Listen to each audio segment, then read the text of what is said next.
তুমি কারো জানাজা পড়েছো কিনা, কোনো লাশ কোনো দিন তুমি দেখছো কিনা, কোনো কবরস্থানের সামনে তুমি দাঁড়াইছো কিনা, কোনো কবরের দাফন তুমি দেখেছো কিনা?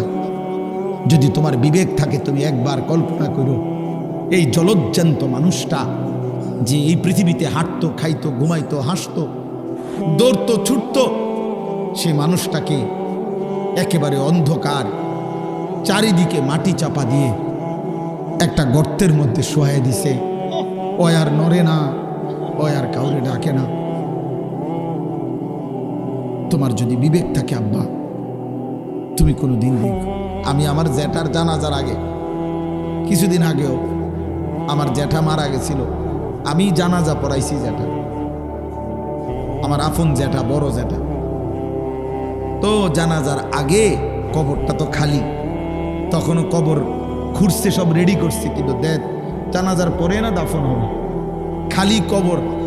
আমি প্রায় 10 মিনিট হবে আমাদের পারিবারিক আমার বাবার কবরের পাশে জ্যাঠার কবর, অনেকক্ষণ তাকায়া থাকছি, দেখছি এই কবরের দিকে তাকায়া দেখলাম আমার কাকার, আমার জ্যাঠার 3 ছেলে বিদেশ থাকে।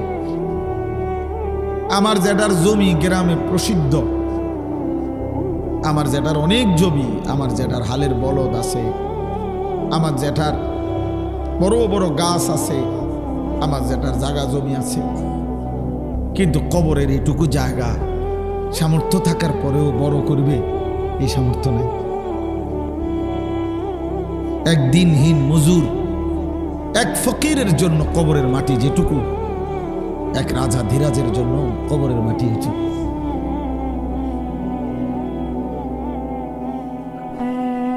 এই জন্য ভাই রাসূলুল্লাহ সাল্লাল্লাহু আলাইহি ওয়াসাল্লাম বলছেন, আলাইকুম বিজিয়ারাতিল কুবুর।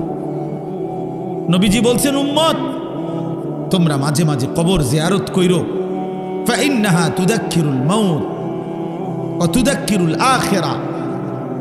কবর তোমাদেরকে মৃত্যু মনে করাবে, কবর তোমাদেরকে আখিরাত মনে করাবে। আখিরাত মনে, এত পাষাণ হয়ে যায়ও না আব্বা, এত চরিত্রহীন হইও না আব্বা। আল্লাহর সাথে এক ওয়াক্ত নামাজ তোমরা যারা পড়ো না, অধিকাংশ ছেলে, তোমরা যারা এখানে কিশোর যুবক বসছো দাঁড়ায়, অধিকাংশ ছেলের চেহারা স্পষ্ট যে তোমরা বেনামাজি। অসংখ্য ছেলে, অধিকাংশ ছেলেই এই চেহারাই প্রমাণ করে তুমি আল্লাহর রবের সেজদা দাও না। আর যার কপালে সেজদা নাই, তোর চাইতে নিকৃষ্ট বেয়াদব, তোর চাইতে বড় বেয়াদব, তোর চাইতে বড় বেয়াদব, অসভ্য, অহংকারী আল্লাহর জমিনে আর কোনো জানোয়ারও নাই। এই জন্য বেনামাজি মনে রাখিস তোরা, তোদেরকে আমি কোনো জানোয়ারের সাথে তুলনা দিতে রাজি না। আমারে যদি বলে ওরে দেখতে কেমন লাগে, আমি বলবো ওরে দেখতে কিছুই লাগে না, মানুষও লাগে না, জানোয়ারও লাগে।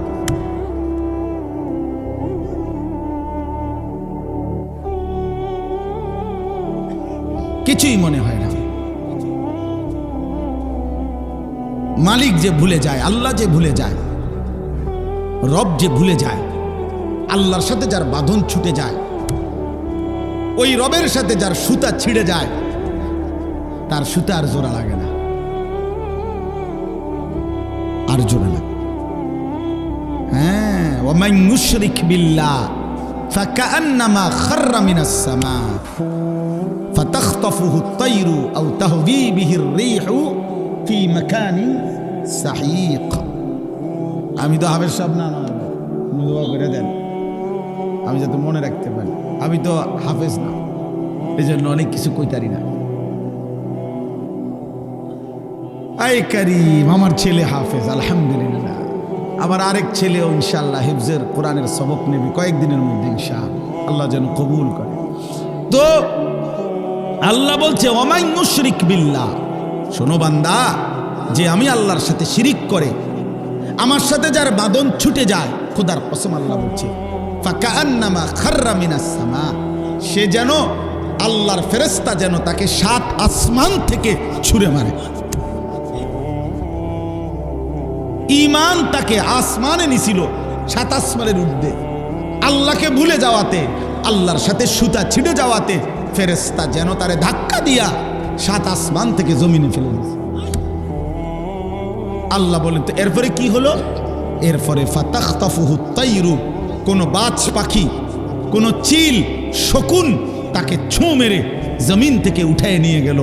আও তাহবি বিহির রিহু ফি মাকানিন সাহিক, অথবা ঝড়ো বাতাস এই নাফরমানকে কোথা থেকে কোথায় উড়াইয়া হারায়া ফেল।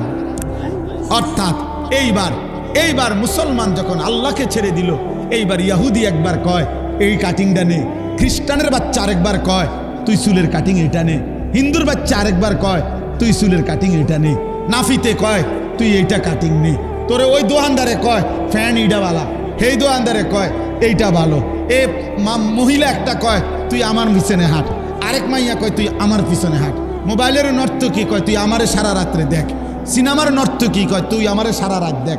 আহা জানোয়ার, তোর জীবনের আর কোনো স্থায়িত্ব নাই, তোরে যেখানে মন চায় এখানে ঘুরাইতেছে।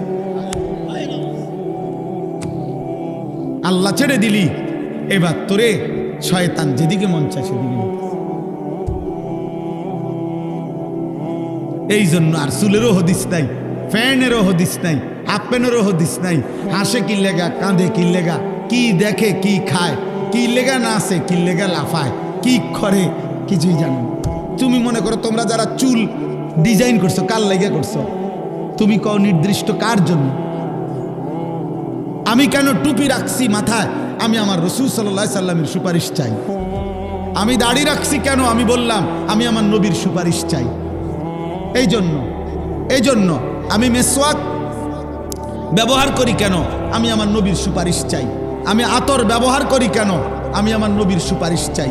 আমি তাসবিহ পড়ি কেন? আমি আমার রবের জিকির করতে চাই। তুমি কও এই অপদার্থ, এই চুল্লা, মুশরিক বেঈমানের মতো চুল রাখছো যারা, কার সন্তুষ্টি চাচ্ছিস তোরা? বল বেটা, অপদার্থ কোথাকার বেটা। কিছুই পড়ছিস না জীবনে, তোকে তোর মা চিনায় নাই, তোর আল্লাহ আছে। এই নাফরমান, তোর বাপ তোকে বলে নাই যে তোর সৃষ্টিকর্তা আল্লাহ, তোর নবী মুহাম্মদুর রাসূলুল্লাহ সাল্লাল্লাহু আলাইহি ওয়াসাল্লাম। ফুটবল খেলোয়াড় তোর প্রিয় হবে কেন বেটা? ক্রিকেট খেলোয়াড় তোর প্রিয় হবে কেন? তুই ক্রিকেট খেলোয়াড়ের বাচ্চা, তো মুসলমানের বাচ্চা। সিনেমার নর্তকীর বাচ্চা তুমি তো ইমানদারের বাচ্চা। তোর মা মুসলমান বেটা, তোর মা মুসলমান। এক একটা বাচ্চা মায়ের পেট থেকে প্রসব হওয়ার ক্ষেত্রে এখন 1 ঘন্টায় 1000 ঘন্টা পার হয়ে যায়। এই পরিমাণ পেরেশানি প্রসবের সময় আইসা একবার ডাক্তারে বলে, একবার নার্সে বলে, একবার আলটায় বলে উল্টা হইয়া গেছে, বাঁকা হইয়া গেছে, তেসরা হইয়া গেছে, ফানি নাই, এই নাই, সিজার করেন, জলদি করেন, তাড়াতাড়ি করেন। কি পরিমাণ পেরেশানি, কি পরিমাণ অস্থিরতা, কলিজাটা হাতে নিয়া এক একটা বাচ্চা মায়ের পেট থেকে দুনিয়ার বুকে আসে। মা তোরে কি পরিমাণ অস্থিরতা পেটে লালন করছে। সেই মা এই জন্য পেটে লালন করছে তুমি নর্তকী দেখবা, উলঙ্গ ছবি দেখবা। ছি ছি ছি ছি ছি ছি, এটা ঠিক তোর জীবনের আফসোস। 12 ঘন্টা যার হায়াত থেকে চলে গেল, 24 ঘন্টা মুসলমান নামের কলঙ্ক। এই মুসলমান নামের কলঙ্ক বেটা, 24 ঘন্টায় যার কপালে একটা সেজদা দিতে পারলি না, তুই মুসলমানের কলঙ্ক বেটা। ঠিক তোর জীবনের উপরে থুতু তোর কপালে, থু মারলাম তোর কপালে, থুতু মারলাম তোর কপালে, থুতু দিলাম তোর কপালে, তোর ওই কপালে থুতু।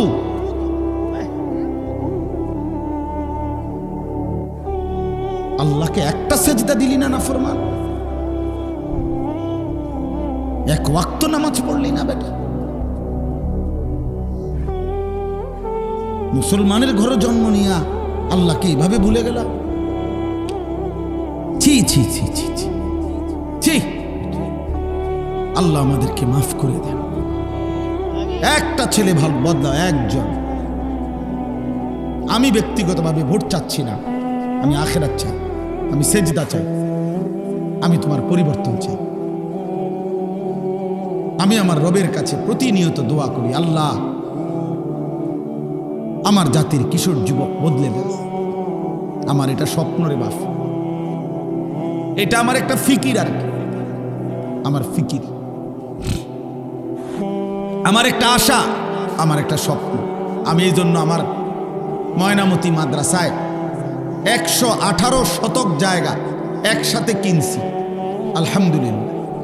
এই আশায় কিনছি যে আমি একটা 2টা মাদ্রাসা আলাদা, একটা বাচ্চাদের স্বাভাবিক নুরানি, নাজারা, হিফস, এগুলা কিতাবখানা খুলব।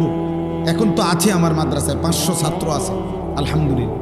কিন্তু আমি একটা পৃথক মাদ্রাসা চালু করতে চাই।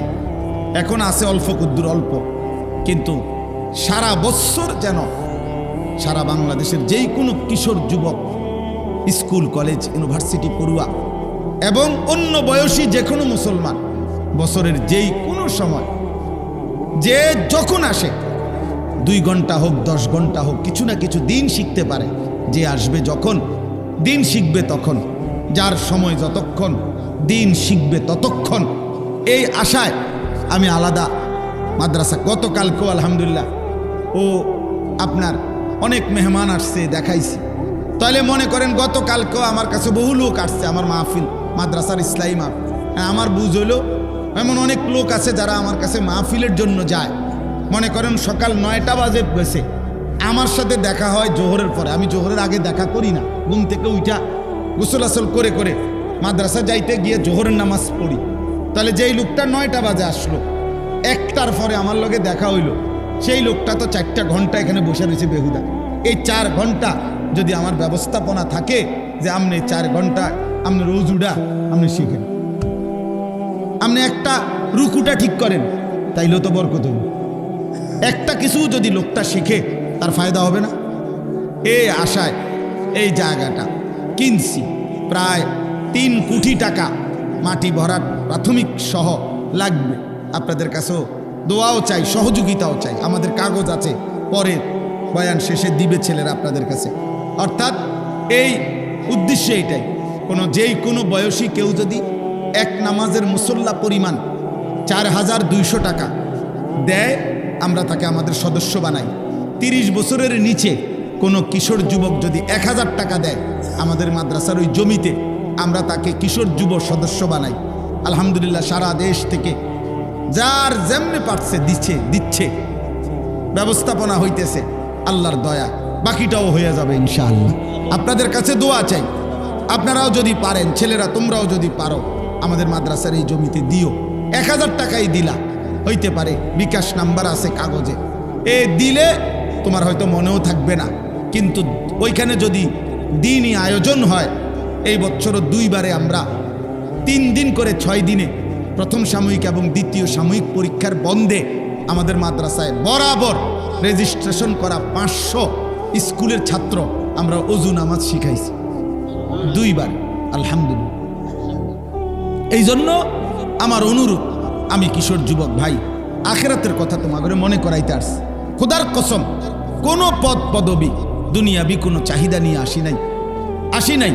আসছি এই কথা মনে করাইতে যে তোমরা দয়া করে বাবা, আপনারাও আপনাদের ছেলে মেয়ে, আপনাদের স্ত্রী সন্তানের জন্য আপনারা ঈমান আমলের ফিকির করুন। নূহ আলাইহিস সালাম বারবার কাঁদছে শুধু এই জন্য যে আল্লাহ, আমার ছেলেটা জাহান্নামের আগুনে জ্বলবে, আমি এটা মানতে পারতেছি না। নবী সাল্লাল্লাহু আলাইহি সাল্লাম বারবার কাঁদছে, আল্লাহ, আমার চাচা জাহান্নামের আগুনে জ্বলবে, আমি এটা মানতে পারতেছি না। ইব্রাহিম আলাইহিস সালাম বারবার কাঁদছে, আল্লাহ, আমার আব্বা জাহান্নামের আগুনে জ্বলবে, আমি এটা মানতে পারতেছি না। এই জন্য এত আহাজারি করছে, খোদার কসম। এই জন্য দুনিয়া যদি কিছু দিতে না পারেন, আখিরাত বঞ্চিত করেন না ছেলেটাকে, আখিরাত বঞ্চিত করেন। অভাবের সংসারের ছেলেও একসময় বড় লোক হয়ে যায়, এতিম বাচ্চাও একসময় ধনী হয়ে যায়, দুনিয়া হয়েই যায়। কিন্তু আখিরাত আপনি আমি যদি সন্তানের গড়ে না দেই, এখন যদি আমরা ছেড়ে দেই, এই 14, 16, 18 বছর বয়সী ছেলেগুলোকে এখনই যদি ছেড়ে দেন, এরা যদি মন মতো চুল রাখে, মন মতো জামা পরে, এরা যদি মন মতো খায়, ঘুমায়, পেশাব পায়খানা করে, যা মন চায় নারী ছবি, মোবাইলের অস্থির দৃশ্য দেখে, তাইলে এরকম লাওয়ারিস এরকম যদি ছেড়ে দেন, তাহলে আগামী দিনে এরা দুনিয়াটারে জাহান্নাম বানায় ফেলে। আমি বলল, একটি মহল্লার মধ্যে যদি 200 ছেলে থাকে, আর কেউ যদি অথবা 198 জন ছেলেই যদি 5 ওয়াক্ত নামাজ না পড়ে, তো ওই সমাজের ভবিষ্যৎ কি? ওই সমাজের ভবিষ্যৎ কি? ওই সমাজের মেয়ের বাপরা চরিত্রবান ছেলে কোত্থেকে পাবে? একটি সমাজের যদি ছেলেরা প্রত্যেকেই অবাধ কোনো না কোনো মেয়ের সাথে প্রেম করার, হারাম সম্পর্ক করার সুযোগ পায়, তাহলে এই এলাকার ছেলে যদি কোনো মেয়ের সাথে অবৈধ সম্পর্ক করার সুযোগ পায়, তো সে তো সুযোগ নেবে। এই এলাকার মেয়ে এ তো নর্থ বেঙ্গলের মাইয়ের লগে প্রেম করবে না, এ তো রংপুরে যাবে না, তো এখানেরই। তাইলে ঘরের ইজ্জত, ঘরের সতীত্ব, মেয়ের সতীত্বের নিরাপত্তা কোথায়? যেখানে চারিদিকে যদি চরিত্রহীন রাক্ষস এই পরিমাণ থাকে, সেখানে আমার মেয়ের ইজ্জতের নিরাপত্তা কোথায়? আমার বোনের নিরাপত্তা কোথায়? বলেন আপনারা, এই যারা বিবেকবান আছেন। আমি কেন চিল্লাই? আমার অস্থিরতা তো এটা নিয়ে, অস্থিরতা তো এটা নিয়ে। এই সমাজের হাজার হাজার ঘরে আপনাদের ছেলে মেয়ে আছে, বোন আছে, তো এই মেয়ের আগামী দিনের ভবিষ্যৎ কি? এই ছেলের ভবিষ্যৎ কি? ও চরিত্রবান মেয়ে কোত্থেকে পাবে? এই মেয়ের জন্য চরিত্রবান ছেলে কোত্থেকে পাবে? আপনি দোয়া করবেন যে আল্লাহ যদি আমার একটা ভালো ছেলে মিলায় দেয়। তো ভালো ছেলেটা কেমনে পাবেন? যে এই ছেলেটা 24 ঘন্টা মোবাইলে অশ্লীল ছবি দেখে, উলঙ্গ নাচ দেখে। এই জানোয়ার ভালো ছেলে হবে কিভাবে? এই অসভ্য চরিত্রহীন ওর থেকে আপনি উত্তম কিছু কিভাবে চাইবেন? জীবন মানে শুধু টাকা, জীবন মানে শুধু ভাত তরকারি, জীবন মানে শুধু বিল্ডিং, জীবন মানে শুধু বাজার সদাই। আল্লাহ আমাদেরকে হেফাজত করে, আল্লাহ আমাদেরকে হেফাজত করে, আল্লাহ আমাদেরকে হেফাজত করে। আমাদের আগামী প্রজন্মের নিরাপত্তার জন্য এদেরকে বাঁচানো দরকার। এখন যারা 14, 16, 18 বছরের, আগামী সর্বোচ্চ 10 বছরের ব্যবধানে, 15 বছরের ব্যবধানে এরা প্রত্যেকেই বিয়ে করবে ইনশাআল্লাহ, হায়াত পাই। এখন যেই মেয়েদের বয়স 12, 14 বছর, 16 বছর, আগামী 5 বছরের ব্যবধানে এই মেয়েদের ছেলের হাতে বিয়ে দিতে হবে, মেয়েটাকে বিয়ে দিতে হবে। তাহলে চরিত্রবান ছেলে না পেলে কথা বোঝেন না কেন? বলেন, কোত্থেকে আনবেন ছেলে? অর্ডার দিয়া, প্যাকেটিং করে? সবাই মিলে আন্তরিক হইতে হবে, সবাই মিলে চেষ্টা করতে হবে। যার যার জায়গায়, যার অধীনে যে আছে, কমপক্ষে আপনার ছেলেটা তো আপনার অধীনে, আপনার নাতি আপনার অধীনে, আপনি তারে কেন নামাজি বানাবেন না? আপনি তার সাথে কথা বলেন। সে যদি কোনোভাবে নামাজ না পড়ে, আপনি বাবা বলেন যে ফুত, ঠিক আছে, তোর লগে আমি তোর শক্তির কারণে, তোর ঘাটতারামির কারণে তোর লগে আমি পারলাম না, তবে এটা মনে রাখিস আমি বাবা তোর উপরে অসন্তুষ্ট মৃত্যু পর্যন্ত। যদি তুই আল্লাহকে সেজদা না করো, তোর মতো সন্তান তোর প্রতি আমি অসন্তুষ্ট। তা আমি যদি কবরে যাই, তো মনে রাখিস আমি অসন্তুষ্ট বাবা হয়েই কবরে যাব। তো সেদিন আখেরাতে তুই বুঝবি বাবা মার অসন্তুষ্টি নিয়ে সন্তান কি জান্নাতে যায় না জাহান্নামে যায়, আখেরাতে দেখবে। নবীজি বলে দিছেন, হুমা জান্নাতুকা ওয়া নারুকা। সাহাবীকে নবী বলে দিছেন, মা বাবা এই দুইজনই তোমার জান্নাত, এই দুইজনই তোমার জাহান্নাম। তুমি মাকে নারাজ করে জান্নাতে যাইবা কেমন? তুমি বাবাকে নারাজ করে জান্নাতে যাইবা কেমন? তুমি স্বামীকে নারাজ করে মহিলা জান্নাতে যাবে কেমন? নবী সাল্লাল্লাহু আলাইহি সাল্লাম বলেন, আইয়ুমা ইমরাআতিন মাতাত ওয়া যাওজুহা আনহা রাদিন দাখালাতিল জান্নাহ। যে নারী মৃত্যুবরণ করলো এই অবস্থায় যে তার স্বামী তার উপরে সন্তুষ্ট, আল্লাহ রসুল বলেন সে জান্নাতে প্রবেশ করলো। তাহলে স্বামীর সন্তুষ্টি তো ইমানের উপরে। ইসলামের উপরে হওয়া, ইবাদতের উপরে হওয়া, আখিরাতের উপরে হওয়া। আল্লাহ আমাদেরকে বুঝ দান করে। আমি এটাই বললাম, প্রত্যেকেই 1 মিনিট যদি চিন্তা করেন যে ভাই আমার বন্ধু আমাদের জীবনে গুনাহ বেশি, আমাদের জীবনে ছেলেরা গুনাহ বেশি। আব্বা তোমাদের চেহারা মনে হয়, চেহারা দেখলে তোমরা গুনাহ করতে করতে চেহারা কালো বানায় ফেলছো। তোমরা দেখতে দেখতে, অসভ্যতা করতে করতে, বেনামাজি জীবনে জীবনে তোমাদের চুল, চেহারা, লেবাস, তোমাদের চেহারার আকৃতি কালো হয়ে গেছে। তোমরা ফিরো বাবা, আল্লাহর দিকে ফিরো, আল্লাহর দিকে ফিরো, আখিরাতের দিকে ফিরো, আখিরাতের দিকে ফিরো। আমি অনুরোধ করলাম, ইয়া বুনাইয়া আরকাম মা'আনা ওয়ালা তাকুম মা'আল কাফিরিন। এটা আমার দরদের কথা, কোরআনের আয়াত। নূহ আলাইহিস সালাম ওনার ছেলে কেনানকে বলছিল, শেষ কথা বলছিল এটা, ইয়া বুনাইয়া আরকাম মা'আনা ওয়ালা তাকুম মা'আল কাফিরিন। হে আমার প্রিয় সন্তান, তুমি আমাদের সঙ্গে উঠে পড়ো, মুমিনদের সঙ্গে। ওয়ালা তাকুম মা'আল কাফিরিন। নূহ আলাইহিস সালাম বলছে তার ছেলেকে, আব্বা কাফের, বেঈমান, নাফরমানদের সঙ্গী হইও না। চরিত্রহীন বন্ধু তোমারে বরবাদ করে দিবে। মদখোর, জুয়ারি বন্ধু, নারী লুবি, নেশাখোর, জিনা ব্যভিচারে আসক্ত যুবক, তোমার বন্ধু, সহপাঠী, সহকর্মী তোমারে জাহান্নামে পৌঁছায়। তুমি যাইও না তাদের সাথে। আমরাও তোমাদেরকে বললাম, ইয়া বুনাইয়া আরকাম মা'আনা ওয়ালা তাকুম মা'আল কাফিরিন। আমরাও বলি, হে আমাদের সন্তান, হে আমাদের সন্তান, তোমরা আমাদের সাথে আসো, আলেমের সাথে আসো, তোমরা কোরআনের সাথে আসো, তোমরা তোমাদের রবের দিকে আসো। কাফেরদের সাথে, মুশরিকদের সাথে, ফাসিক পাপীর সাথে থাইকো না। পাপী তোমারে, আল্লাহর নবী বলছে, মন্দ লোক, মন্দ সঙ্গী কামারের দোকানদারের মতো। কামারের দোকানে গেলে প্রথম তুমি নাকে ধোঁয়ার দুর্গন্ধ পাইবা, কিছুক্ষণ বসে থাকলে লুঙ্গি জামার কোনো না কোনো কোনা আগুনে পুড়ে যাবে, আগুনে পুড়ে যাবে। আজকে এই জন্য এই শেষ আয়াতগুলো আমি পড়ছি এই কথাটা বলার জন্য। এই একটা কথা, যে আমরা যেন আমাদের গুনাহ থেকে তওবা করি। আমাদের আল্লাহ বড় মেহেরবান, আমাদের আল্লাহ বড় দয়াবান। আল্লাহ বলে, বান্দা কোনো একদিন রাতে কিংবা দিনে, কোনো বয়সে, মৃত্যুর আগে যদি তোমার মনে পড়ে যে আমি ভুল করেছি বেশি, আমার গুনাহ বেশি, আমার নাফরমানি বেশি, আমার পাপ বেশি, আল্লাহ বলে মৃত্যুর আগে যদি ভুল বুঝে আফসোস করতে পারো, তওবা করতে পারো, তো গুনাহ যদি আসমান পরিমাণ হয়, গুনাহ যদি সাগর পরিমাণ হয়, আমি আল্লাহর কাছে আইসো, হতাশ হইও না, আমি সব মাফ করে দেব। কুল ইয়া ইবাদিয়াল্লাযীনা আসরাফু আলা আনফুসিহিম।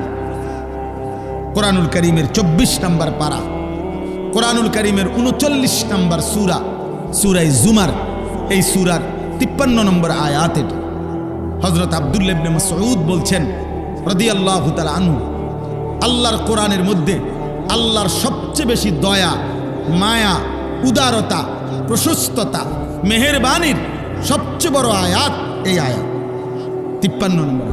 আল্লাহ বলছেন, কুল ইয়া ইবাদিয়াল্লাযীনা আসরাফু আলা আনফুসিহিম। হে নবী, আপনি বলেন, হে আমি আল্লাহর বান্দারা, তোমরা যারা নিজের জীবন গুনাহ করতে করতে সীমালঙ্ঘন করে ফেলেছ, গুনাহ একদম ভাসায়া ফেলছ, গুনায় জীবন শেষ করে দিছ, সীমা অতিক্রম করে ফেলেছ, লা তাকনাতু মির রাহমাতিল্লাহ, তোমরা আল্লাহর রহমত থেকে নিরাশ হও না। ইন্নাল্লাহা ইয়াগফিরুয যুনুবা জামিআ, নিশ্চয়ই আল্লাহ তোমাদের সব গুনাহ মাফ করে দিবেন। ইন্নাহু হুয়াল গফুরুর রহিম, তিনি ভীষণ ক্ষমাশীল, তিনি খুব দয়াবান। এখন আল্লাহ যদি বলে সব মাফ করে দিবে, আসলে মাফ করবে? কথা বলে না। আল্লাহ মাফ করে দিবে? আল্লাহ তাআলা বলেন, আমি মাফ করব। কি করতে হবে? সব মাফ পাইতে হইলে কি করতে হবে? আল্লাহ বলেন, আমি সব মাফ করে দেব। শর্ত হইল দুইটা। এক, ওয়া আনিবু ইলা রাব্বিকুম। এক, তুমি ওয়া আনিবু আই ইরজিউ আই তুবু, তোমরা তওবা করো। এক নাম্বার, ফিরে আসো। সমস্ত পাপ থেকে তওবা করে আমার দিকে ফিরে আসো। এই তওবা বলা হয় তিন জিনিসকে। এক, পিছনের সব গুনাহ ছেড়ে দিলাম, আর করব না, ওয়াদা দিলাম, আমি আল্লাহ লজ্জিত, মাফ চাইলাম। আল্লাহ বলে এই তিনটা জিনিস যদি তুমি অন্তর থেকে বাস্তবিক অর্থে করে থাকো, আমি যদি বুঝ পাই, আমি দিল জানি, আমি দিলের খবর জানি, আমি তোমার বাস্তবতা জানি, আমি তোমার হৃদয়ের অবস্থা জানি, পৃথিবীর কেউ না বুঝিলেও বান্দা আমি সব বুঝি, সব জানি। অতএব আমি যদি প্রকৃত অর্থে তওবা করেছ, আসলেই বলছো যে গুনাহ ছেড়ে দিছ, আর করবা না, ওয়াদা দিছ, লজ্জিত অনুতপ্ত হয়ে মাফ চাইছ, এটা যদি আমি বুঝ পাই তো আমি আল্লাহ সব মাফ করে দেব। কুফর মাফ, শিরিক মাফ, বিদআত মাফ, নিফাক মাফ, কবিরা মাফ, সগীরা মাফ, সব মাফ। কিন্তু এই তিনটা হইতে হবে আমি আল্লাহর বুঝবো। 2 নাম্বার, ওয়া আসলিমু লাহু, আল্লাহ বলেন। আর দ্বিতীয় হইল এখন থেকে নিয়ে আমার আনুগত্য শুরু করে দাও।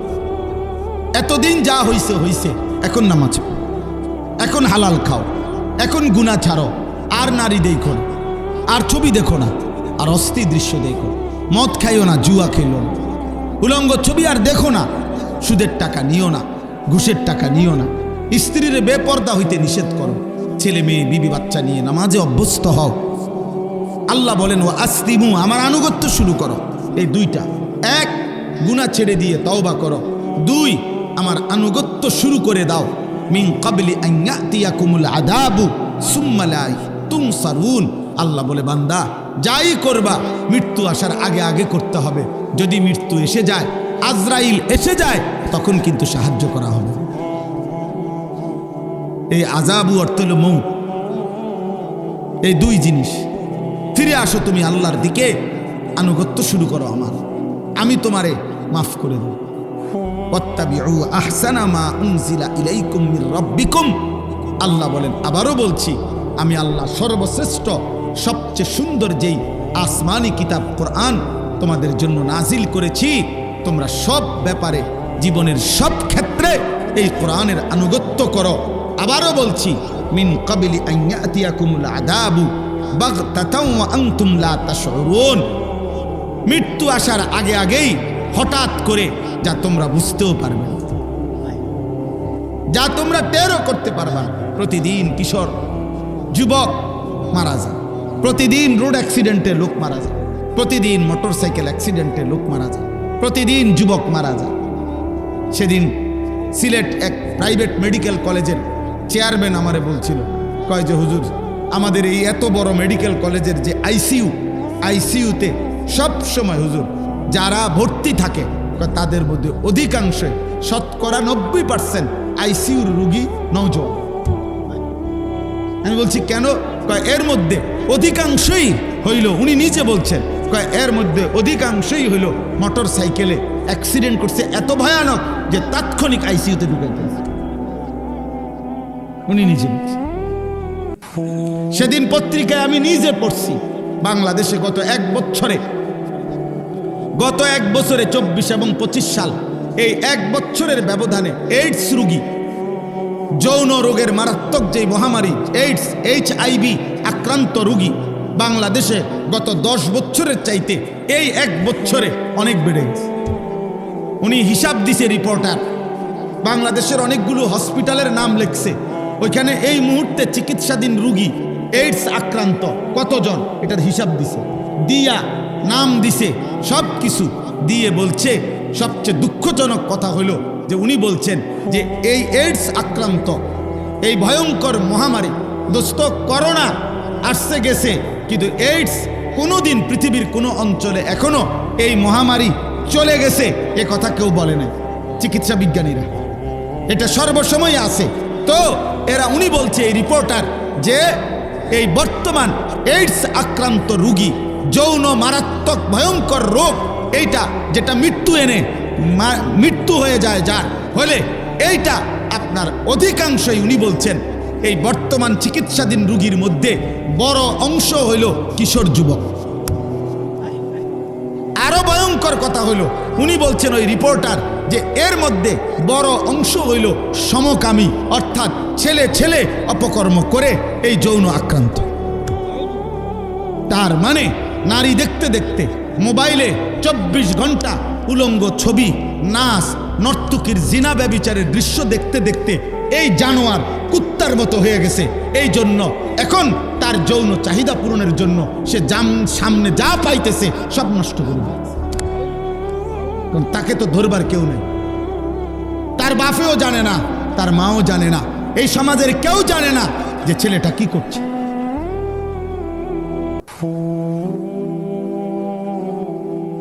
ছেলেটা কি করছে এটা নিয়ম, যে স্রোতের নিয়ম, অর্থাৎ স্রোত পানির ধারা যখন এদিক দিয়ে যাইতেছে, পানি মনে করেন পুকুরের পানি, বানের পানি, খালের পানি, তখন এখানে যদি কেউ বান দেয় এখান দিয়া, তো পানিটা যাইয়া যদি এখান দিয়া যাইতে না পারে, নিয়ম হইল যে পানি থামে না, সে প্রয়োজনে 10 কিলো ছাড়ি দিয়া পানিটা ঘুইরা হেন্দি হইল যাইব। ঠিক চরিত্রহীন যুবক, এই নারী আসক্ত, মোবাইল আসক্ত এই প্রজন্ম কোনো না কোনোভাবে যৌন চাহিদা পূরণ করতেছে, যেটা তার চরিত্র শেষ, তার যৌবনও শেষ, তার আখিরাতও শেষ। এই জন্য যে কয়জন বুঝছ ওই কয়জন ছাড়ো, তুমি শেষ হয়ে যাবে। আমি খোলামেলা বললাম, তুমি আল্লাহর দিকে ফেরো, গুনাহ ছাড়ো, নারী ছবি অস্থির দৃশ্য দেখো না, মদ জুয়ার আসক্তি যেও না। আল্লাহর নবী বলছেন, মান জানা ওয়া শারিবাল খামরা নাজা আল্লাহু মিনহুল ঈমান কামা ইয়াখলাউল ইনসানু আল কামিসা মিন রাসিহি। সাংঘাতিক কথা এটা। নবীজি বলছে, যে জেনা করে, নারীর সাথে ব্যভিচার করে, মদ পান করে, এই দুই পাপী, নবীজি বলছে যখন করে আল্লাহ তার অন্তর থেকে ঈমান টেনে বের করে ফেলে, এইভাবে মানুষ গায়ের জামা খুলে ফেলে যাবে। রাসূলুল্লাহ সাল্লাল্লাহু আলাইহি ওয়াসাল্লাম বলছে, আল্লাহ তার ঈমান খুলে ফেলে, ঈমান, আল্লাহ তার অন্তর থেকে ঈমান বের করে ফেলে। যা তোর ঈমান, আমি আর তোর ঈমান নিয়ে নিলাম। এবার এই অবস্থায় যদি এর মৃত্যু হয় তো তার মৃত্যু কি হবে?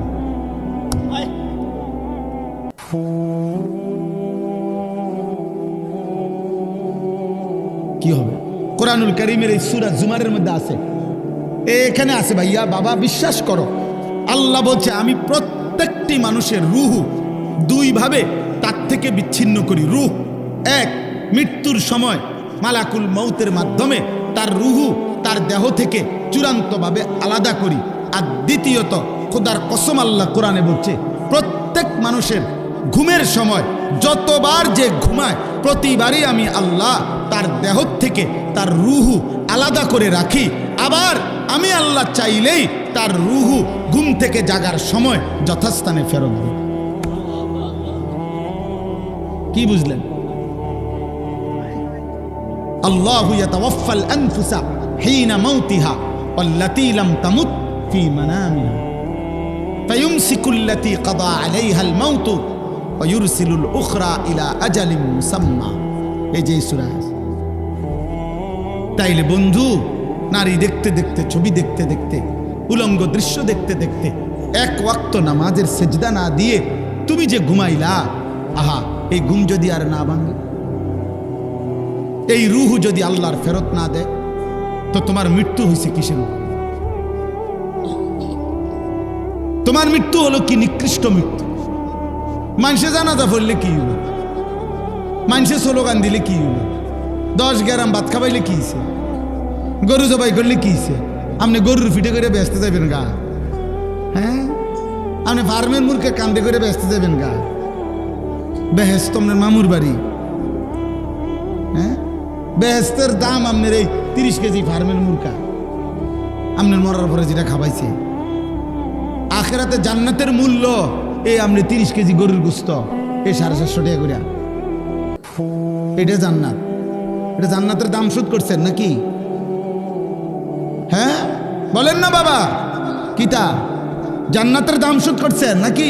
30,000 টাকা মানুষ খাবাইছেন, 70,000 টাকা দিয়ে মানুষ খাবাইয়া জান্নাতের দাম দিয়ে দিছেন নাকি? যে ফেরেশতা জান্নাতের দাম শোধ করে দিছি, এবার আমার আব্বারে কবরের থেকে জান্নাতে দিয়ে আসো, 70,000 টাকা খাবাইছি। হ্যাঁ, এটাই তো মনে করে মিয়া, এটাই তো মনে করে। আমরা বললেই তো আমরা ওয়াহাবি, আমরা হয়ে যাই নবীর দুশমন। কেন? আমরা কওমি মাদ্রাসার হুজুররা সমাজের প্রচলিত বিদআত, সমাজের প্রচলিত কুসংস্কারের বিরুদ্ধে আমরা বলি, এই জন্য আমাদেরকে গালি। তো গালি তুমি আরো দাও, আরো দাও, দরকার হইলে লোক হাওলাত লইয়া তুমি গালি দাও, কোনো অসুবিধা নেই, কোনো সমস্যা নেই। হাওলাত করে আনো লোক, কোনো সমস্যা নেই। কিন্তু এটা মনে রাখো বাবা, আমার শেষ কথা এটাই, আমাদের আল্লাহর দিকে ফেরা উচিত, আমাদের জীবন আখেরাতের দিকে ফেরানো উচিত। আমরা চাইলেও মরবো, না চাইলেও, আমরা বুঝলেও না বুঝলেও, আমাদের মনে থাকুক বা না থাকুক, আমাদের মৃত্যু হবে। এই জন্য আমি আপনাদের কাছে অনুরোধ করলাম, আজকের কিশোররা, যুবকরা, বাবা আজকের এশার নামাজ থেকে চলো বদলাই, বলো ইনশাআল্লাহ। নওজোয়ান ভাই বলো না, আজকের এশার নামাজ থেকে চলো ইনশাআল্লাহ। আমরা আজকের এশার নামাজ সবাই পড়তে চেষ্টা করো, শুরু করো, তুমি হিম্মত করো, তুমি পারবা। আমার প্রত্যেকের কাছে অনুরোধ, নবীজির জীবনের সুন্নাত একটা একটা করে আমল করে। আপনি কারো কথা, আব্বা আপনি আমার দলভুক্ত হইয়েন না, অন্যরও না, আপনি আমার মুরিদও দরকার নাই, আমি আপনার এই মুরিদের কাগজ লই আইছি না, মুরিদ বানাইতে আসছি না, আপনারে শুধু এতটুকু বলি, আপনি নবীজির সুন্নত আমল করেন। আপনার জায়গাতে আপনি নবীনগর, তাই এই সবটি মানুষ ক্যান্টনমেন্ট সাবের বাজার গেলে আমার কাছে এত জায়গা নাই, এমনি আমার কষ্ট হয়। তো কাজেই উদ্দেশ্য এটা না যে আমনগর সবাই যে ভাই আমি 10টা ফিকা বানছি, আপনারা আমার মুরিদ হইবেন, আমার লগে মাহফিলের পরে সবাই সাবের বাজার ময়নামতি যাইবেন, এই জন্য নিয়ে আসছি এখানে। কিন্তু মানুষ নিতে মাইছি ফিকা ফিকরিয়া, না না, উদ্দেশ্য হইল আখেরাত। অতএব সুন্নাত আমল করেন, একটা একটা করে, একটা একটা। আমি প্রত্যেক দিনের জন্য এই সুন্নাতের কিতাব বিক্রি করি। এটা নবীজির সুন্নাতের বাংলা ভাষায় সবচেয়ে সুন্দর, নির্ভরযোগ্য, বড়, প্রামাণ্য, বিস্তারিত কিতাব। একেবারে আমাদের নবীর 23 বছরের জীবনের ছোট বড় পুরা জিন্দিগির ইসলামের সকল ব্যাপারে যত সুন্নত দরকার এই কিতাবে আছে, একেবারে বিস্তারিত দলিল সহ পুরা ইসলামের সব বর্ণনা নবীর জীবনের এখানে আছে। 600 পৃষ্ঠার উপরে এটা বইটা। আমাদের ঢাকা গাজীপুরের একজন বড় বুজুর্গ, কাপাসিয়ার হজরত অধ্যক্ষ মিজানুর রহমান চৌধুরী হজরত এই কিতাবটা লিখছেন অনেক আলেমদের সমন্বয়ে। আমি ইচ্ছা করে আমাদের এটা বিক্রি করি, আমাদের এই সাদা গাড়িতে আপনারা পাবেন, 400 টাকা মূল্যে আমরা এটা বিক্রি করি। যার সুযোগ হয় আপনি পড়েন, আপনার বিবি বাচ্চাকে পড়তে বলেন, নবীজির একটা একটা সুন্নত শিখেন, একটা একটা আমল বাড়ান, চেষ্টা করেন, আল্লাহ তৌফিক দান করেন। আমার মাদ্রাসার এই কাগজটা নিয়েন প্রত্যেকেই। এই কাগজের মধ্যে বিকাশ নাম্বার আছে, অ্যাকাউন্ট নাম্বার আছে। যার সুযোগ হয় পারলে আমার মাদ্রাসায় এই জায়গাটার মধ্যে আমরা একটা বড় স্বপ্ন দেখি, বড় একটা মাদ্রাসা, একটা আলাদা বাচ্চাদের, একটা বয়স্কদের, একটা কিশোর যুবকদের ভিন্ন ভিন্ন প্রতিষ্ঠান করতে চাই। বিকাশ নাম্বার আছে। কিশোর ভাই, যুবক ভাই, ونؤمن به ونتوكل عليه ونعوذ بالله من شرور أنفسنا ومن سيئات أعمالنا من يهده الله فلا مضل له ومن يضلله فلا هادي له ونشهد أن لا إله إلا الله وحده لا شريك له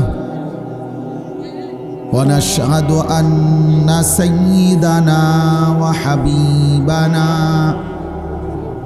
ومولانا محمدا عبده ورسوله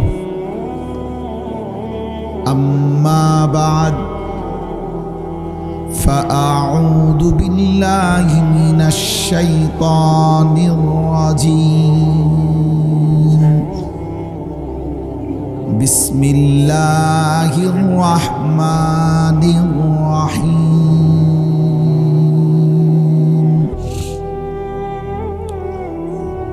قل يا عبادي الذين أسرفوا على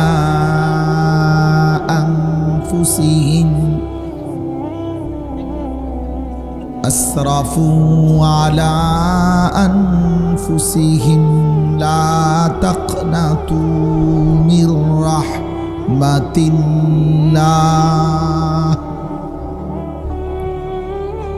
إن الله يغفر الذنوب جميعا إنه هو الغفور الرحيم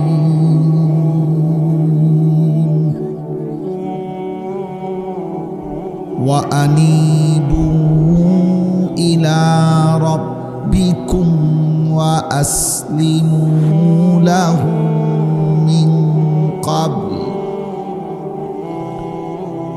من قبل أن يأتيكم العذاب ثم لا تنصرون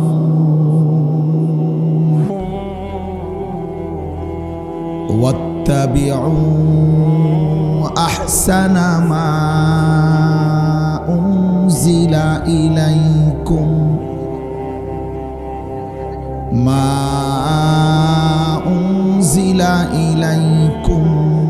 من ربكم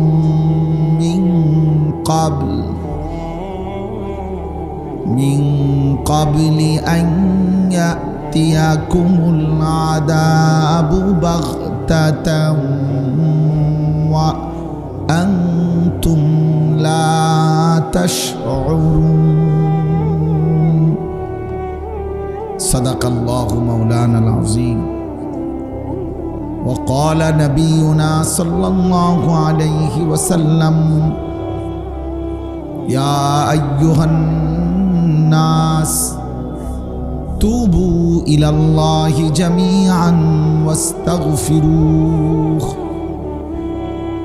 اللهم صل على محمد وعلى آل محمد كما صليت على إبراهيم وعلى آل إبراهيم إنك حميد مجيد اللهم بارك على محمد وعلى آل محمد كما باركت على إبراهيم وعلى آل إبراهيم إنك حميد مجيد سبحانك لا علم لنا إلا ما علمتنا إنك أنت العليم الحكيم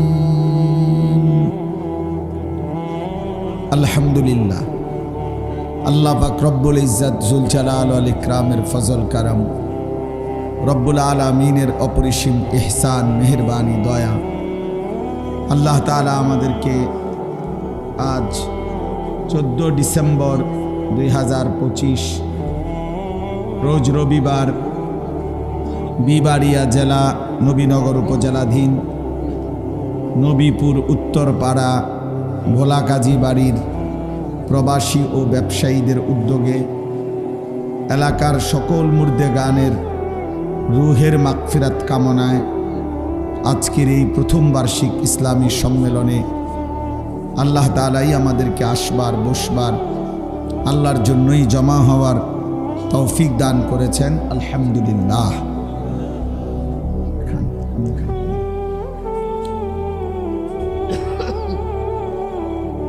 সবার কাছে আমার দুইটা কথা। প্রথম কথা হলো, নিজ দায়িত্বে যদি নিজেরা চুপ না করেন, ছেলেরা তোমরাও যদি চুপ না করো, তাইলে চিল্লাচিল্লি করা যাবে, হয়তো এর মধ্যেই সময়টা শেষ হয়ে যাবে। আমাকে আমার নির্ধারিত জায়গায় আবার চলে যেতে হবে। আমার আরও মাহফিল আছে। অতএব সবার কাছে যদি বারবার একই কথা বলতে হয়, সবাই যে চুপ করেন, তাহলে এটা কষ্টকর। এই জন্য আমি প্রথম কথা সবাইকে বললাম, আল্লাহর কথা বসে শুনলে আদব হয়, বরকত হয়। আল্লাহর কথা বসে শোনার দ্বারা হৃদয়ের মধ্যে অনুভব তৈরি হয়, কলিজার মধ্যে পৌঁছে। এই জন্য সবগুলো ছেলে তোমরা যেমনে দাঁড়িয়ে আছো, পিছনে এখনো জায়গা আছে, তোমরা বসো, অথবা যেখানে আছো সেখানেই বসো। আমরা মাটির মানুষ, মাটিতে বসার দ্বারা কোনো লজ্জার কিছু নেই, বরং মাটি আমাদের শেষ গন্তব্য। কাজেই স্বেচ্ছাসেবক ছাড়া বাকিরা কথাবার্তা না বলে বসে গেলে ভালো। বাকি কথা হলো, কেউ যদি কথা বলে আপনারা কেউ তাকে বললেন না যে চুপ করো, এই তাহলে ওইটাও তো একটা কথা। তাহলে আপনারা কেউ বললেন না, ওই নিজেই বকবক করে অল্প সময়ের মধ্যে থেমে যাবে। কথা বুঝছেন? এই জন্য কেউ কাউরে আর কিছু বলার দরকার নেই। এখানে প্যান্ডেলের ভিতরে আমি সবাইরে বললাম, ছেলেরা তোমরা এখান থেকে সরো, আর নাই তো চলে যাও। দয়া করে এখানে দাঁড়াইয়া থাকা যাবে, যদি বসতে কষ্ট হয় তাহলে চলে গেলে ভালো। দয়া করে অন্য কোথাও চলে যাও,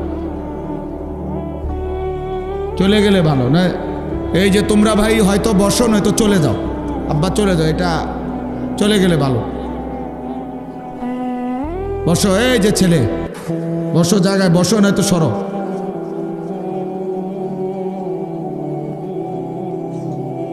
হ্যাঁ, সব বসতে হবে।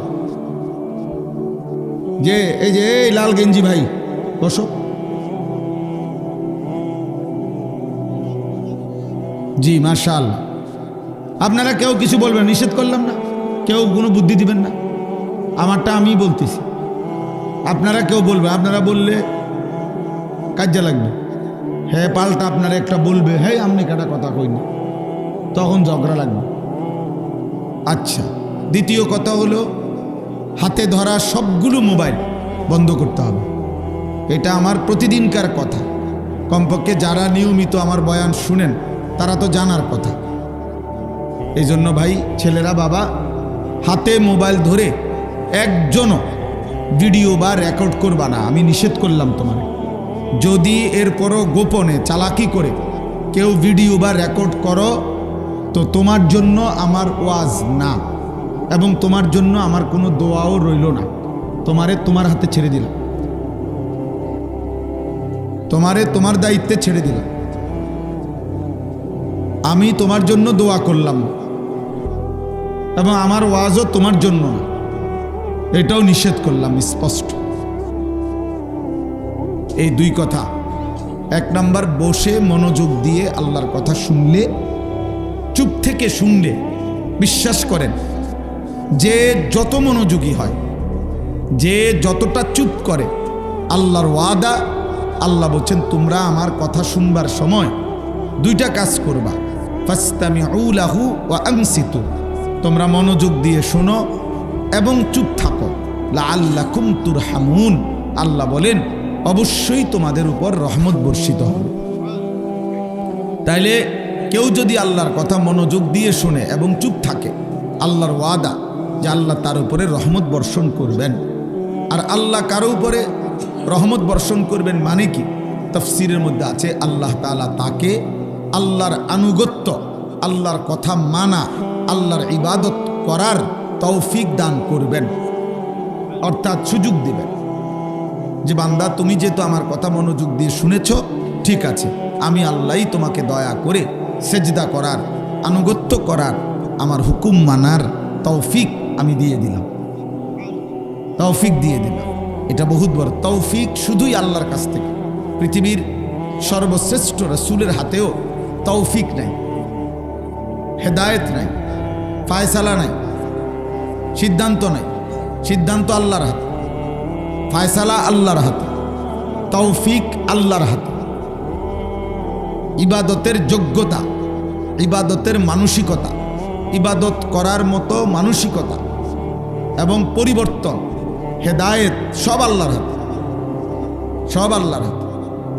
নবী সাল্লাল্লাহু আলাইহি ওয়াসাল্লামের চাচা আবু তালেবের ব্যাপার নিয়ে আল্লাহ নবীজিকে বলছেন, ইন্নাকা লা তাহদি মান আহবাবতা, আপনি প্রচণ্ড চাইলেও আপনি হেদায়েত দিতে পারবেন না।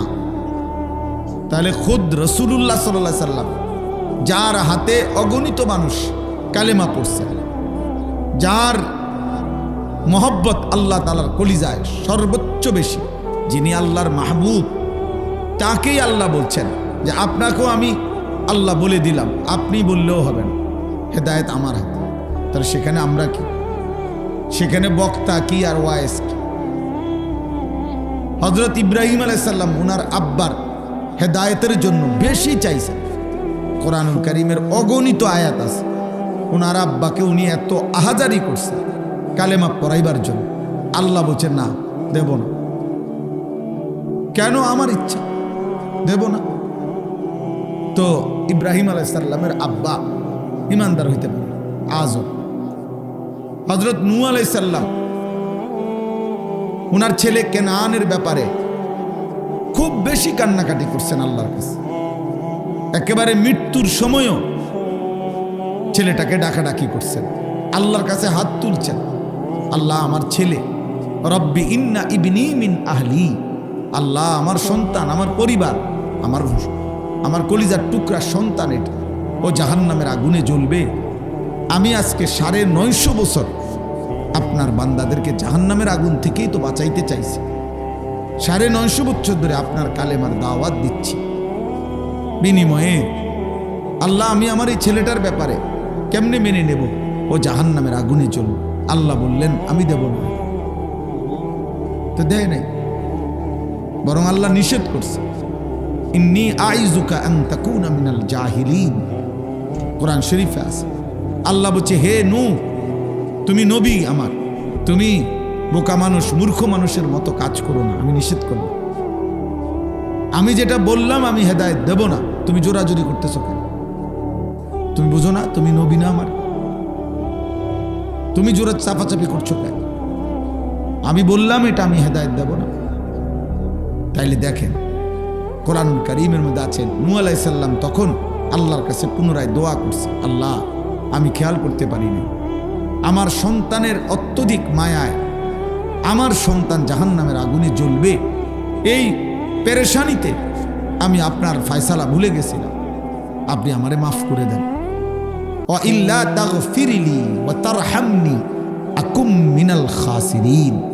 নূহ আলাইহিস সালাম বলছে, আল্লাহ আমারে যদি আপনি মাফ করে না দেন, দয়া না করেন, আমি নবী হয়েও ক্ষতিগ্রস্তদের অন্তর্ভুক্ত হয়ে যাব। তিনি নবী 950 বছর মেহনত করছে, আল্লাহ বলছে দেব না। এই মালিকের ফয়সালা, আল্লাহর ফয়সালা। পরিবর্তন ভাইয়া আল্লাহর হাতে। ওই প্রধান বক্তা, বিশেষ বক্তা, প্রধান আকর্ষণ বিকর্ষণ, সাংঘাতিক বক্তা, ভয়ঙ্কর বক্তা, সারা বাংলা আলোর ওটা কইতে লাগছে দেখ।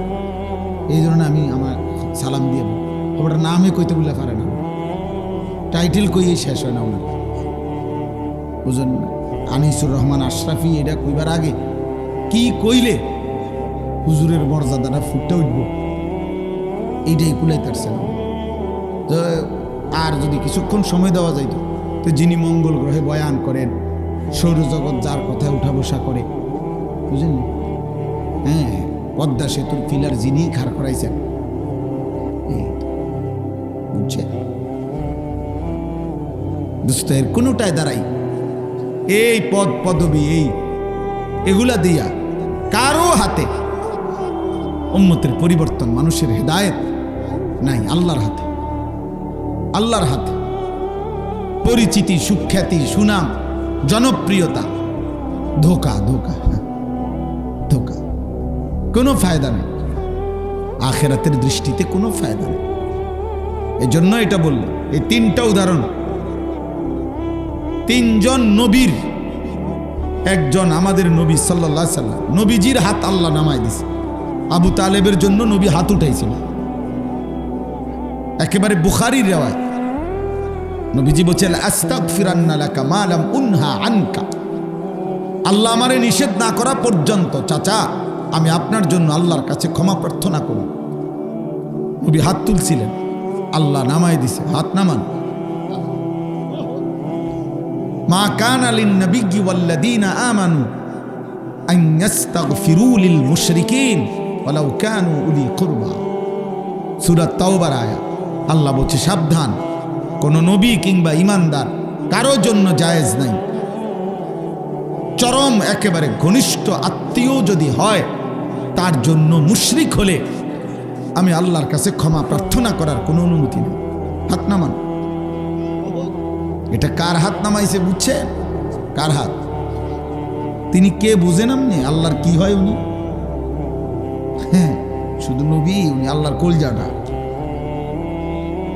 মালিকের কলজার টুকরা। এটা আল্লাহর হাবিব তিনি, আল্লাহর মাহবুব তিনি। কত ভালোবাসা তার জন্য, আল্লাহ কত মায়া, কত আদর। জিব্রাইল যখন কোরআন নাজিল করতেন নবীজি জিব্বা নাড়াইতেন মুখস্থ করার জন্য। জিব্রাইলের সাথে সাথে আল্লাহ নিষেধ করছে, লা তুহাররিক বিহি লিসানাক লিতাজালা বিহি। বন্ধু, এই যে জিব্বা নাড়ান আপনার কষ্ট হয়, আমি আল্লাহর কাছে ভাল লাগে না। আপনি জিব্বা নাড়ায়েন না, আপনি শুনে যান, আমি আল্লাহ আপনার অন্তরে মুখস্থ করায় দেব। ইন্না আলাইনা জামআহু ওয়া কুরআন। যিনি জিব্বা নাড়াইলে আল্লাহর কষ্ট হয়। আজ যখন তিনি হাত তুলছেন চাচার জন্য, আল্লাহ বলছে হাত নামা, আমি হেদায়েত দেব না, আমি মাফ করব না। তাইলে আমি তো অনেক সময় কথাটা বলি, অনেক সময় সুপারিশ আর মাফ এক কথা না, এক কথা না। এটা কঠিন বিষয়। নবী সাল্লাল্লাহু আলাইহি সাল্লাম সুপারিশ করবেন, আবেদন আখিরাতে, ফায়সালা আল্লাহর হাতে, জান্নাত আল্লাহর হাতে, জাহান্নাম আল্লাহর হাতে। ফায়সালা শুধুই আল্লাহর হাতে, শুধুই আল্লাহর হাতে। মনে করেন আল্লাহ বন্ধুকে বলছে আমি আপনাকে খুশি করা পর্যন্ত মাফ করুন, জান্নাত দেব, আপনার মুখে হাসি ফুটাবো। তো মনে করেন 100 কোটি মানুষ একজন বাদে আল্লাহর নবীকে খুশি করতে গিয়ে বাকি সকলকে আল্লাহ জান্নাত দিছে ধরেন, আর একজনকে জাহান্নাম দিছে, সেটা যদি আমি হই তো বাকিরা জান্নাতে গিয়ে আমার লাভ কি? হিসাবটা বুঝছেন? বাকি সকলেই মনে করেন নবীর সুপারিশে জান্নাতে গেল, একজনকে শুধু আল্লাহ জাহান্নাম দিল, তো সে যদি আমি হই তো বাকিরা মুক্তি পাই, আমার কি? হযরত ওমর রাদিয়াল্লাহু তাআলা আনহু এটাই বলতেন যে হাসরের ময়দানে আমার ভয় হয় যদি একজনকে কেবল জাহান্নাম দেয় সে আমি ওমর হইতে পারি। আবার বলতেন এই আশাও হয় যদি আল্লাহ একজনকে কেবল মাফ করে দেয় সেটাও আমি হইতে পারি। তাইলে দোস্ত, প্রিয় ভাই, এটা জরুরি। হিদায়াত কার হাতে? পরিবর্তন কার হাতে? কোরআনুল কারীমের মধ্যে আছে নূহ আলাইহিস সালাম 950 বছর কালেমার দাওয়াত দিতে দিতে উনি সবসময় এই কথা বলতেন ওনার কওমকে। কোরআন শরীফের আয়াত, ওয়ালা ইয়ানফাউকুম নুসহি ইন আরাদতু আন আনসাহা লাকুম ইন কানা আল্লাহু ইউরিদু আন ইউগযিয়াকুম হুয়া রাব্বুকুম ওয়া ইলাইহি তুরজাউন। আল্লাহ নবী নূহ বলতেন, হে আমার জাতি, আমার কোনো নসিহত, আমি যতই তোমাদেরকে উপদেশ দিতে চাই, আমার উপদেশ তোমাদের কোনো কাজে আসবে না যদি আল্লাহ তোমাদেরকে পথভ্রষ্ট করবে, জাহান্নামে দিবে, এটা ফয়সালা করে ফেলবে। ইন কানা আল্লাহু ইউরিদু আন ইউগযিয়াকুম, যদি আল্লাহ চায় তোমাকে জাহান্নাম দিবে, পথভ্রষ্ট করবে, তো আমার কোটি সাড়ে, আমি প্রধান বক্তার আব্বাও যদি হই, 950 বছর না 9.5 লক্ষ বছরও যদি আমি উপদেশ দেই, কোনো কাজে আসবে না যদি আল্লাহ তোমার ব্যাপারে হেদায়েতের ফয়সালা না। হুয়া রাব্বুকুম তিনিই তোমাদের রব। ওয়া ইলাইহি তুরজাউন, তার কাছেই তোমাদেরকে ফিরতে হবে, ফিরতে হবে। এইটা হলো বড় কথা। এই আমার মূল আশা এটা। আমি কম মানুষও দেখছি, অন বেশি মানুষ দেখি, কেন অসুবিধা নেই। মকবুল ভাই আমারে এমন শত মাহফিল একসময় দেখছেন না, অল্প কটা মানুষ খালাস, কোনো অসুবিধা নাই, কোনো সমস্যা নাই, এটা কোনো বিষয় না, কোনো বিষয়ই না। এটা আগের রাত এখনের রাত বরাবর, আগের দিন এখনের দিন বরাবর বরাবর। অতএব উপস্থিতি কম বেশির কারণে বক্তারে আন্দাজ করলে হবে না, এ কথা ভাবলে হবে না। এখন উনি লোক যেহেতু বেশি হয় ওনার মাহফিলে, অতএব সমস্ত পদ পদবী গুণ গুণাবলী সব উনার। এখন উনি এখন পীরে কামেল, মাহতাবে শরীকত, তুলুয়ে আফতাবে শরীয়ত, যা কিছু উনি এখন উনি যেহেতু লোক হয়, লোক হয়েছে যেহেতু, এখন উনি আন্তর্জাতিক খ্যাতি সম্পন্ন, উনি বৈরবের ফুল, উনি যমুনার ব্রিজ,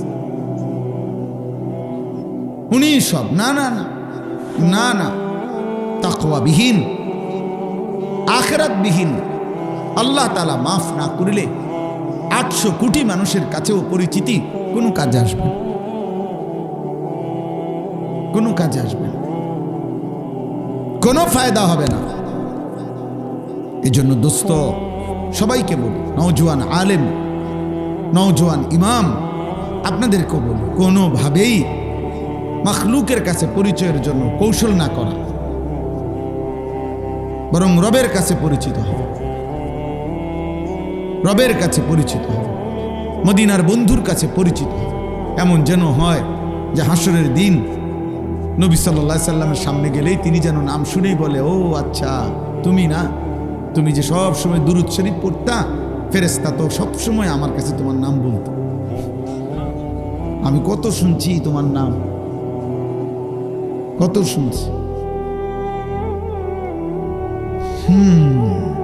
হাদিসের মধ্যে আছে, আল্লাহর নবী সাল্লাল্লাহু আলাইহি সাল্লাম বলেন, আমার কোন উম্মত যখনই আমার উপরে দুরূদ শরীফ পড়ে, আমার নির্ধারিত আল্লাহর পক্ষ থেকে ফেরেশতা আমার কাছে এসে আমার রওজা পাকে আমার কাছে এসে পেশ করে, এবং ওই ব্যক্তির বি ইসমিহি ওয়া বি ইসমে আবিহি, ওই ব্যক্তির নাম এবং তার বাবার নাম, উভয় নাম উল্লেখ করে আমার কাছে শোনায়, অমকের ছেলে অমক আপনার উপরে এই মুহূর্তে 1 বার, 10 বার, 5 বার, 2 বার দুরূদ শরীফ পাঠ করেছে।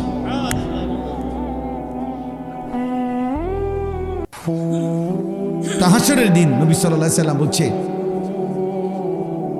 নবী সাল্লাল্লাহু আলাইহি সাল্লাম বলছেন, কিয়ামতের দিন আমার পাশে সবচেয়ে কাছে থাকবে আকরাবুন নাসি ইলাইয়া ইয়াউমাল কিয়ামা আকসারুহুম আলাইয়া সালাহ। দুনিয়াতে যারা আমার উপরে বেশি বেশি দুরূদ শরীফ পড়ত, তারা কিয়ামতের দিন আমার সবচেয়ে বেশি কাছে থাকবে।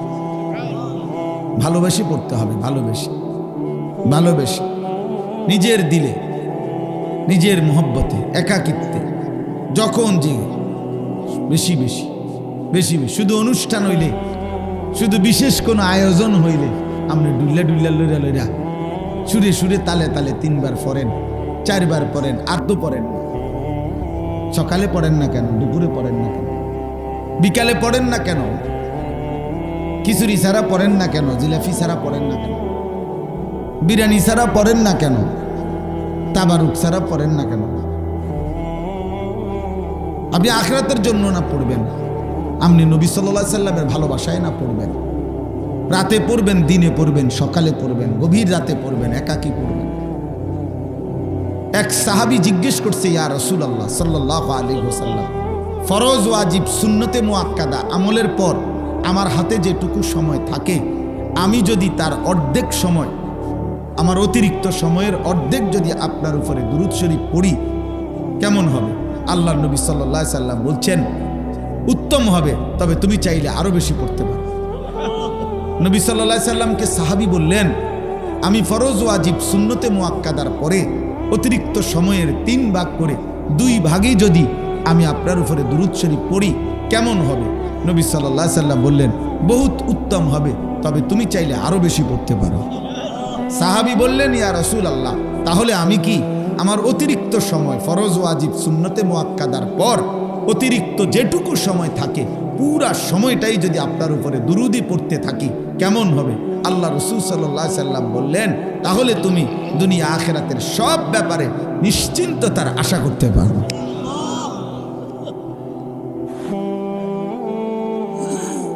হ্যাঁ, কওমি মাদ্রাসার হুজুররা নবী বিরোধী না, কওমি মাদ্রাসার হুজুররা দুরূদ শরীফ বিরোধী না, অনুষ্ঠান বিরোধী। কিছুটা বিরোধিতা করলে, বিদআত বললে, যাই আমরা বলতে চাই সেটা বলি আমরা অনুষ্ঠানটাকে, আমরা দুরূদ শরীফকে বেদাত বলি না। রাসূলুল্লাহ সাল্লাল্লাহু আলাইহি সাল্লামের দুরূদকে বেদাত বলি না। শুধু শুধু ভুল বুঝবেন না, বোকামি করবেন না। আপনি স্পষ্ট হইতে চেষ্টা করেন যে হুজুর বিরোধিতাটা করে কি, উনি কি বলতে চাচ্ছে এইটা আগে শুনেন। আপনি যে ওনারে বললেন যে ওই নবীর দুশ্মন, এ ওয়াহাবি, তো আপনি আগে এটা বুঝে নেন যে আমি কি কারণে কইছি কথাটা। আপনি ওনারে জিগাইলে হয়, একজন কওমি হুজুরে জিগাইবেন বলে আপনি আল্লাহর সাক্ষী রেখে কোরআন শরীফ হাতে ধইরা পশ্চিম দিকে ফিরা কইবেন যে আপনি নবীজির উপরে দুরূদ পড়েননি। তো উনি যদি বলেন আমি পড়ি না, আমি এটা পছন্দ করি না, তো এই না উনি নবীর দুশ্মন। কথা বুঝেন নাই আপনি? তাইলে না আপনি বলবেন, তা আপনি এটা জিজ্ঞাসা করেন। আপনি কোন কওমি মাদ্রাসার হুজুর যখন নবী সাল্লাল্লাহু আলাইহি সাল্লামের নাম নেয়, জুমার বয়ান, মাহফিল, তো উনি সাল্লাল্লাহু আলাইহি সাল্লাম বলে কিনা আপনি এটা খেয়াল করবেন যে উনি কয় কিনা। যদি বলে তো উনি দুরূদ শরীফের বিরোধী হইল কই? উনি তো পড়ে। কথা বলেন না? তাইলে আপনি জিজ্ঞাসা করেন। আমরা যেই শায়েখের মুরিদ, আমার শায়েখ আল্লামা মুফতি মুশতাকুর নবী কাসেমি, তো আমরা তো সকাল সন্ধ্যা আমাদের শায়েখের পীরের ওজিফা, সকালে 100 বার, সন্ধ্যায় 100 বার, কমপক্ষে দিনে রাতে 200 বার দুরূদ শরীফ পড়া, এটা তো আমগো পীরের ওজিফা, শায়েখের ওজিফা তো এটা। তো আমি দুরূদ শরীফ পড়বো না কেন? নবী সাল্লাল্লাহু আলাইহি ওয়াসাল্লামকে ভালোবাসবো না কেন? বুঝেন নাই? প্রতিনিয়ত প্রত্যেক বেলার ওযুর সাথে মিসওয়াক করতে চেষ্টা করি, তা আমি নবীর দুশমন হব কেন? শুরু করছে সেদিনের পর থেকে আজকের এই সেকেন্ড পর্যন্ত কোনোদিন একটা দাড়ি এক সুতা কাটি নাই, ছোটও করি নাই, সাইজও করি নাই, ডিজাইনও করি নাই। আমি নবীর দুশমন হব কেন? ঘরে বাইরে সর্বদা চেষ্টা করি দস্তরখান বিছাইয়া খানা খাইতে, আমি নবীর দুশমন হব কেন? 5 ওয়াক্ত নামাজ চেষ্টা করি জামাতের সাথে পড়তে, আমি নবীর দুশমন হব কেন? আমার 4 বছরের মেয়ে বাচ্চাও পর্দা করে, হিজাব পরে, মেয়ে